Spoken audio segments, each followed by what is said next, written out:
The Maple Leafs front office ranks embarrassingly low on the Athletics fan survey. And what the heck is going on with Jani Hakanpaa? We'll get into all of that and more on today's edition of the Locked On Leafs podcast, part of the Locked On Podcast Network. It's your team every day.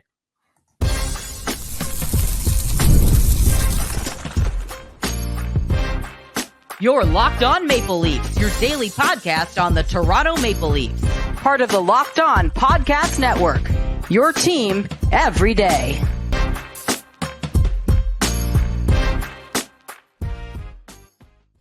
Hello and welcome into the Locked On Leafs podcast, a daily Maple Leafs centric podcast hosted by myself, Mike DiStefano, and my co-host, Dave Morassutti. Today's episode is brought to you by FanDuel. Make every moment more. As playoffs wind down, the sports aren't sporking like you want them to, but this summer, FanDuel is hooking up all customers with a boost or a bonus daily. That's right. There's something for everyone every day, all summer long. Visit FanDuel.com to get started. What's going on, Dave? How you feeling on a Tuesday?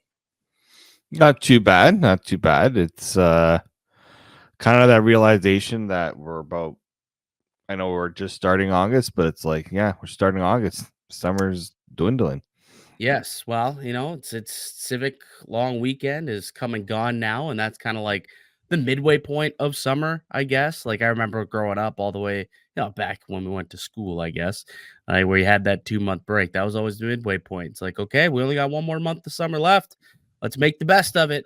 And that means that there's only about a month left until we start getting some, hockey going again with training camps starting up in mid-September. So not too far away from puck returning to our lives. But in the meantime, still lots going on as always around the NHL. And remember last week, I think it was the last episode actually on Friday, we did the GM confidence poll via The Athletic, and you and I went through and we submitted our confidence rankings for the team. We were far more understanding, I guess you could say, as opposed to the rest of the Maple Leafs fan base, because once all of the fan votes were compiled, the Leafs ranked 30th out of 32 teams with a score of 2.7 out of 5 on average for their scores. Not great, Dave. People are not happy with what's going on with the Buds, are they? Not one bit. And I can see some of it. Was I still surprised? Yeah, probably still surprised. I thought even with everything that's gone on, there's usually some optimism within the fan base, but maybe this group of fans, especially the ones who did this survey, were just maybe throwing out a little bit of some internal frustration. Well, I think so too. Like a couple of they gave you a chance to, I guess, type in like some thoughts and stuff, and I shared a couple of them. One said, quote, overall, while the Shanahan tree living duo has been far from disastrous, it has proven underwhelming. A few diamonds in the rough, a few misses for sure, but more or less the same strategy of the previous regime. And I don't know if I completely agree with that. However, I mean, it still is somewhat the Shannon plan. When we're talking about the core four, that definitely is the same strategy of the previous regime. We can, we will win with these guys. Based on like where things kind of shaped out, I wonder how differently the fan base would have done this list. I would have voted if they would have made a change to the core four. I think probably some semblance of shakeup there would have been like a realization like this group finally wants to do things a little differently. Mm-hmm. Yes, the coaching change is different, but in terms of the actual roster itself, yeah, I think that it's like once again kind of doing things around the edges rather than just going right for the big change that kind of everyone's been, I think, also led to expect, right? Like how many insiders were kind of talking about this looks like it could be the end of the core four as we know it, things like that, and then months later it's still together. So I think there's maybe like a little bit of like that pulling this fan base through a bit of a roller coaster with the way that this offseason has gone versus what may have been expected. It's just funny, like, when you actually pull back and look at it from a bird's eye view, Leaf fans are mad that they kept, like, a top 20 player in the league on their team. Ultimately. Like, when we talk about Mitch Marner, like, Marner's kind of the guy that everyone's kinda circled and said, "Okay, this Yeah. guy's gotta go." Like, to this day, I'm still walking around him at parties, at bars, whatever, and people are coming up to me, "Oh, when's Mitch Marner gonna get traded?" Like, it's not happening, bro. Like, it's not happening Yeah. at this point, and like, "Oh, he's gotta go," and it's like it's crazy to me how many people have soured on Mitch Marner. It's like, this is an all-pro, like, all NHL first teamer we're talking about here, and it's like, "Oh, he's gotta go." Like, if this guy's on the team, these guys don't know what they're doing. It's like, man, it could be a lot worse. It could be a lot worse, and look, True Living's done that trade before, where he felt like his team needed a bit of a shakeup, traded a really good player, Matthew Tkachuk, brought back a player he thought was good in Jonathan Huberdeau, and what happened to the Calgary Flames? Things didn't work out very well for them, so not to say that the same thing would happen if Tree Living made another trade. You would hope that he learns from those mistakes, and maybe he is learned from those mistakes, and that's why he's been a little more hesitant to make that deal for a superstar, just knowing what happened last time he made that trade. So, yeah, I think that it's interesting that they're overall given a D rating by the fans in the front office. The roster building got a D from the fan base and a C from the public. Cap management got a D plus from the fan base, a D minus from the public. Drafted development was actually the highest grade. Both the public and fan base both gave them a C in that regard, which I find hilarious. How you possibly know what this front office and how Brad Yeah. Treliving can draft and develop after just 2 years, but I'm sure it has everything to do with Easton Cowan. To be quite honest with you, trading. The public gave him a D plus. The fan base gave him a D minus in trades, which kind of surprised me. A D minus, like that's as close as you can get to an F, Dave.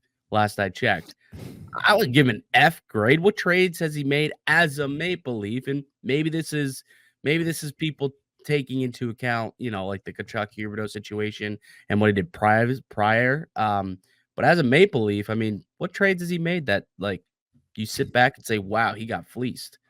Yeah, I can't really recall like a trade where it's just like, yeah, this set the team back big time. Like this isn't like, going back to the John Ferguson Jr., Brian Burke days where like they made trades that the team would ultimately pay for years. Mhm. Even maybe you could even like I don't see anything that, and maybe that's what it is. Maybe the fan base feels like there hasn't been a trade that hasn't really pushed, like really galvanized the team. Maybe they're looking for, maybe it's kind of like a bit of the opposite effect. Like, yeah, maybe he hasn't made bad trades, but he hasn't made a great trade to really kind of spark the team out also. Well, and I think that's probably what that commenter said when he said, there hasn't been a disastrous tenure for True Living yet, but it's been underwhelming. Another one came out, another quote here from the article said, True Living deserves credit for trying a taskmaster coach and rolling the dice on efficient goaltending and Stolars and Wool. But when you look at last year's puzzling trade deadline acquisitions on a win now team and some of the last 2 years of free agency decisions, it's hard to think that the roster can get 100 plus points blindfolded if being given its best chance for success. So, according to another reader who voted on this quiz, called it a puzzling trade deadline, which I really don't understand what they were supposed to do. Like that wasn't a team that was ready to win a Stanley Cup. That was very evident. So, I That was a think some team that had people. no assets to go out and make a big swing for a Stanley Cup either. Well, even if they didn't have assets, they still shouldn't have used them because they clearly were not a team that could compete anyway. They had assets. What do you mean? They had a first round pick. They just decided not to deal it. But They that's had prospects in Fraser Mint and Easton Cowan. They just decided not to deal it. Now, that is a good thing. They should not have. So I believe that was a smart move by True Living not to move those things because if it didn't have assets, they just didn't feel that the team was close enough or good enough to use those assets. Which, I'll clarify again, that they didn't makes them have the deserve depth of credit. assets. Like Sure. if you went on and traded that first round pick, Cowan and Minton, that's like gutting out whatever you had left from. Absolutely. So yeah, I Absolutely. totally agree. Like there was But no way but the that's team what should have Tampa but done. but that's what Tampa did for years when they were competing, Yeah, but I mean, right? we knew that team had everything it needed to win a cup, and they went up.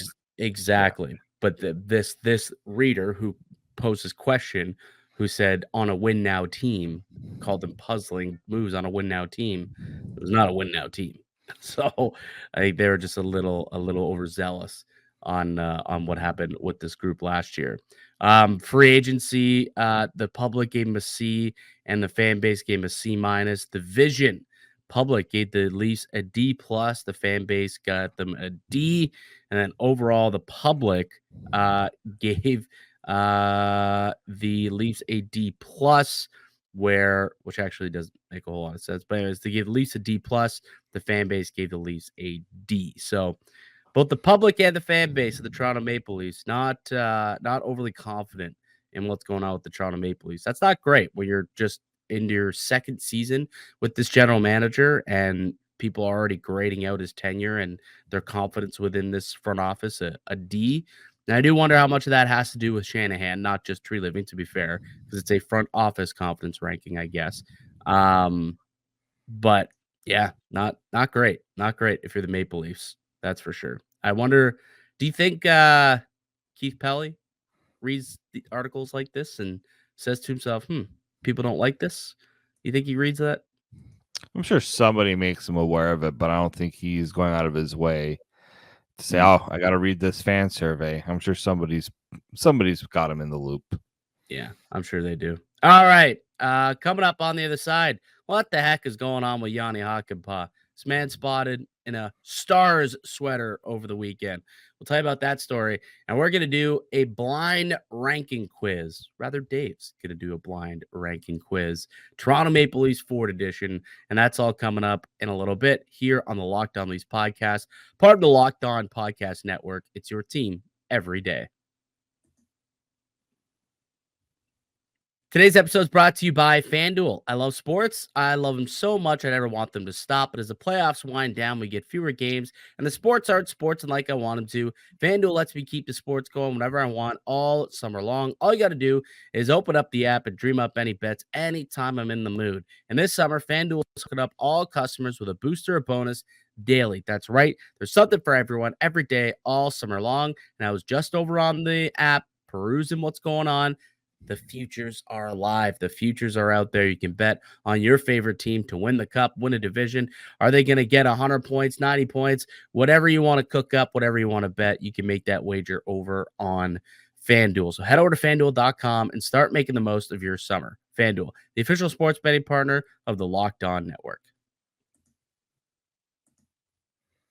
Welcome back into the Locked On Leafs podcast. Mike DiStefano and Dave Morassutti with you here on a Tuesday. Typically, it's a Monday, Wednesday, Fridays throughout the month of August.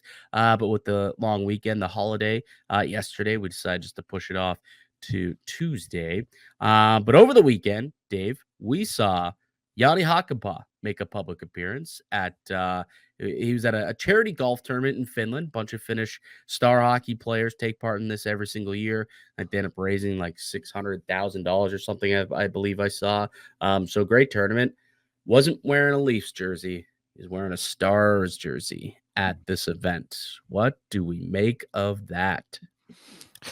Yeah, that was the surprising part. Like to him just to wear a Stars jersey, like okay, fine, you're not wearing a Leafs jersey because technically nothing has been made. No, if like nothing's been announced officially, but to wear a Stars jersey, it's like, buds, you're not even on that team anymore. Like, what's going Well, on? I mean, he's not on that team, but if that's the last team he was active for, like, it would make sense. Meaning he's not a current Maple Leaf like that. That's more so what that tells me. Like, I don't care. Yeah. You can wear a Stars jersey, he could wear a Hurricanes jersey. It doesn't matter to me. He played for those teams. He can do whatever he wants if he's still a free agent and not a Maple Leaf. So that's the only thing that's signaling to me maybe something did happen, a little hiccup in this whole situation after all. And there was something in the medicals that they saw before finalizing that contract. And maybe Jani Hakanpaa won't end up a Maple Leaf after all. And maybe that knee injury is a legitimate concern, and we all kind of jumped the gun, including Brad Treliving, talking about the Hakanpaa signing on July 1st. But at this point, still not on the Maple Leafs roster at mapleleafs.com, and currently is not repping a Maple Leafs jersey out in public. So, without being told, it does appear that Jani Hakanpaa isn't a Maple Leaf right now, and maybe won't become a Maple Leaf as we previously thought. Yeah, I mean, at this rate, it kind of just kind of feels like things are falling like the wrong direction with all this. Mm-hmm. And I'm very curious when we get the chance to hear from Brad Treliving what exactly happened, because I mean, there's just no way he's like not going to be asked about it, because you literally announced that you had signed a player and he's not there, and someone's gonna be like, so what happened? I'd be very curious to see how that all plays out, because I don't think we've seen players sign, like it's announced that maybe that there's an agreement, but then things kind of fall apart because of a bad physical or something like that.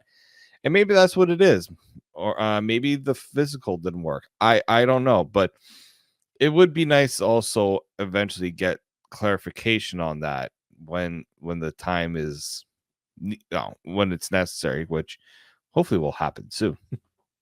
I mean, I would imagine we won't find clarity on this until, the start of camp, though, when media opens up to them. Like, I doubt he's going to come out and talk about it beforehand.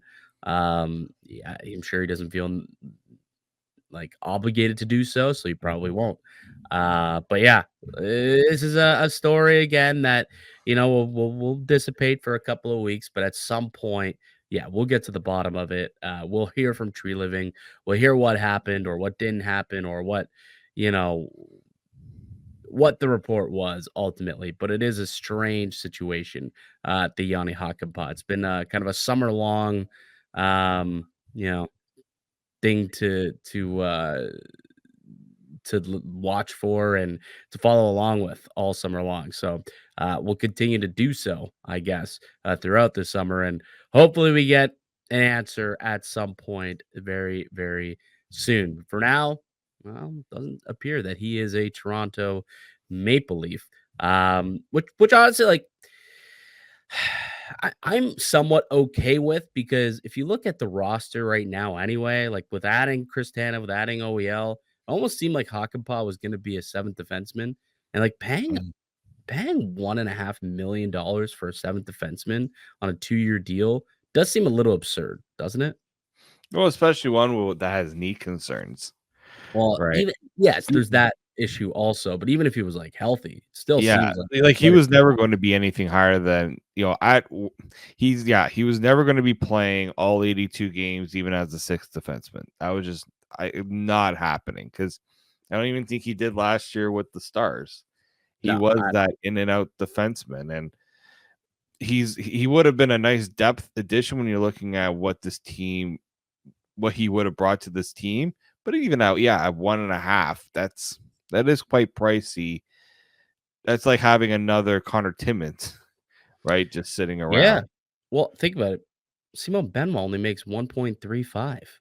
Like, Yeah. you're gonna pay Hakanpaa more than Benoit. He should have signed what would have been more ideal, I guess, for the Leafs, is to try and sign Hakanpaa at the contract that Simon Benoit had when he was coming to Toronto. I think $850, something like that, as a seventh defenseman, eighth Yeah. defenseman, chill in the Marlies type of deal was the original, thought process with Benoit, and something clicked and he turned into an NHLer and got an extension, was playing top four shutdown pair minutes alongside Jake McCabe, and turned out to be a good success story.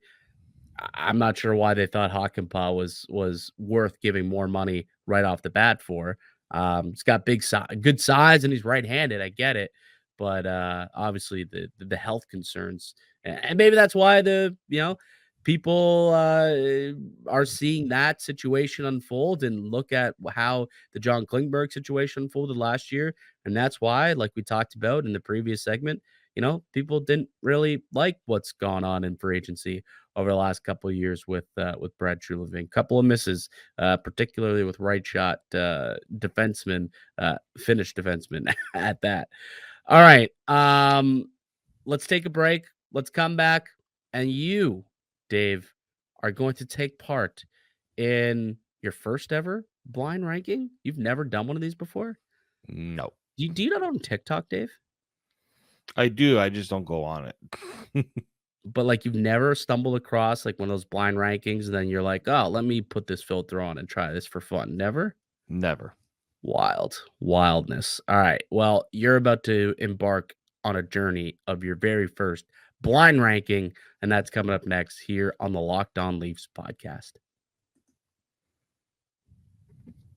We're driven by the search for better, but when it comes to hiring, the best way to search for a candidate isn't to search at all. Don't search, match with Indeed.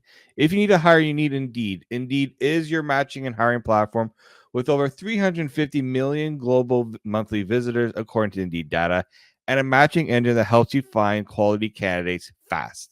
Ditch the busy work. Use Indeed for scheduling, screening, and messaging so you can connect with candidates faster.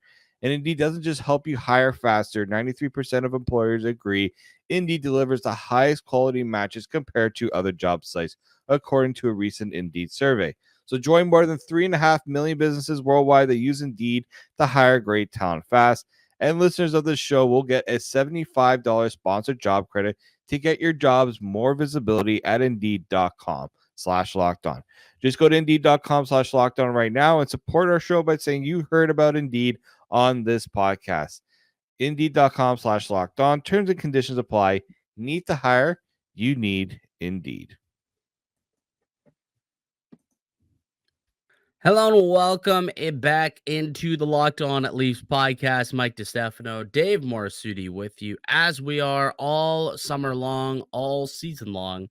You can find us wherever you get your podcast at Spotify, iTunes, all the good stuff, and also up on YouTube.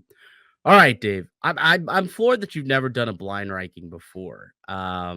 It's just like you're really showing your age here on this one, to be honest with you. We're getting to that point now where it's like, whoa, you're an old man. You've never done this, but the way that it works, Dave, and for anyone who is not familiar with the blind ranking, I've got 5 Maple Leafs forwards in the 21st century. So I'm not going, Hap Day. I'm not throwing out, Daryl Sittler and guys like that. But in our fandom, in our lifetime, 5 randomized players and of all different skill levels, and you've got to blindly rank them in a top 5 power ranking, essentially, without knowing who's coming next.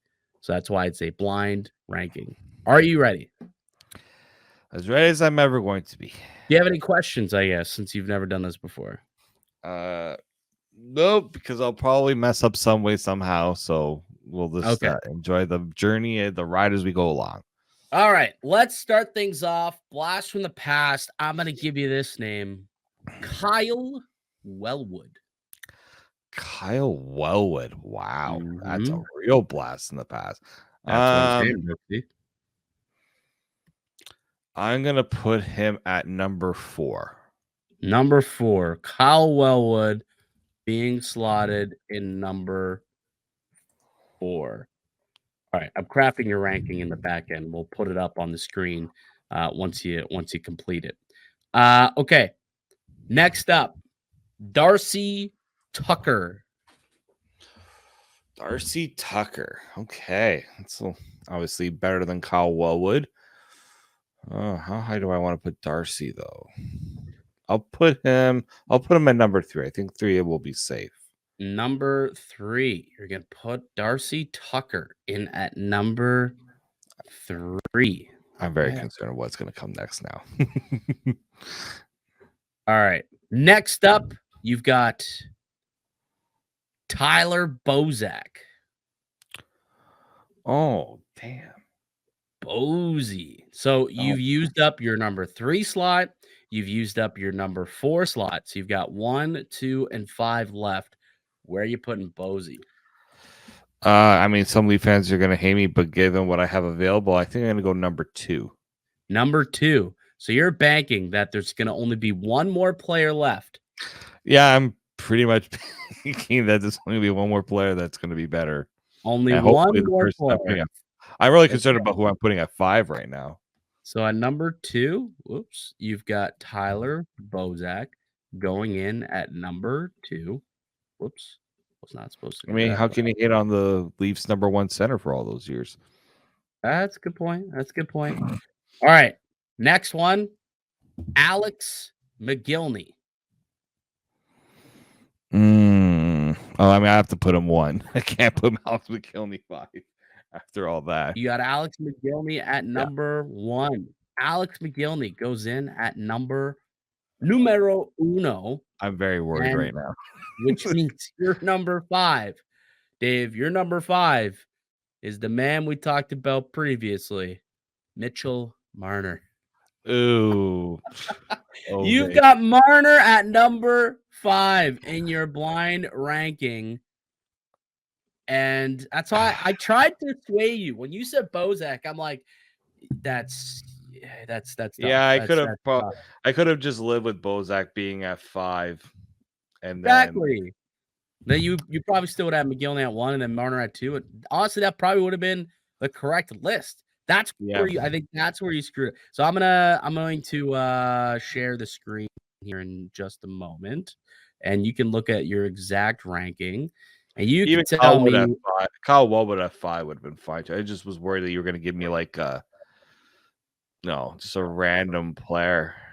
I almost had a really random player, but I was like, no, I'm gonna keep it like kind of relevant to fans so that people would know, really who we're talking about. I didn't want to get a too deep of a cut. Maybe we'll get a deep cut like the next time we do. I was worried you're going to give me like a Boyd Devereaux or Ben Andres or something like that. That is hilarious you said that because Ben Andres was the random player that I was going to throw out there. I swear to God, Ben Andres was because I was personally thinking, okay, like you brought up Kyle Wood. I'm like, is he gonna go to like that like time of like Alexander Steen?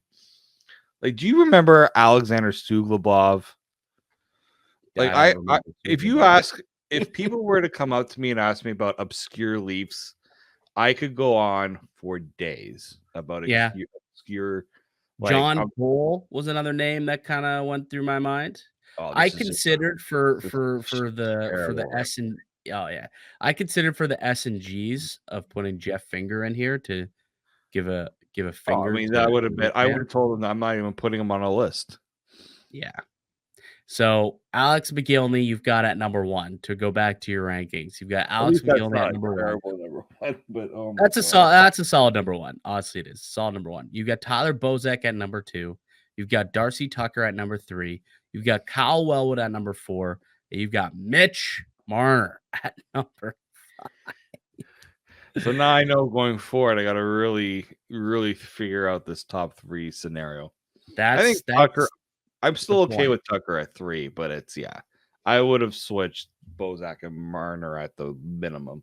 Yeah, I think probably the way that you rank these guys, I would say, man, McGillney Marner's such a toss-up, honestly. I mean, if you're to tell me these are the 5 players you have to start a team with, but like take them at their peak.